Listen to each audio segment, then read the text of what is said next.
বান্দাটা এত বেশি গুনাহগার হয়ে গিয়েছে, আসমান আর জমিন কেমন যেন তার গুনাহের থেকে বেশি ভারী হয়ে গিয়েছে। ওই বান্দাটা এমন গুনাহগার, বলে সমুদ্রের ফেনার চাইতেও তার গুনাহ মনে হয় বেশি হয়ে গিয়েছে।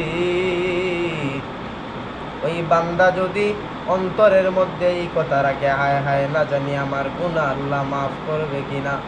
আল্লাহর নবী হাদিসে জানায় দিয়েছেন, এরে গোলাম চিন্তা করবা না, আমি নবী তোমারে আশ্বাস দিচ্ছি, মনে রাখবা প্রত্যেক ফরজ নামাজের পর একটা তাসবিহ আছে, ওই তাসবিহটা নিয়মিত আদায় করো। কি ওই তাসবিহ জানো? আল্লাহর নবী বলেন 33 বার সুবহানাল্লাহ পড়ো, 33 বার আলহামদুলিল্লাহ পড়ো, 34 বার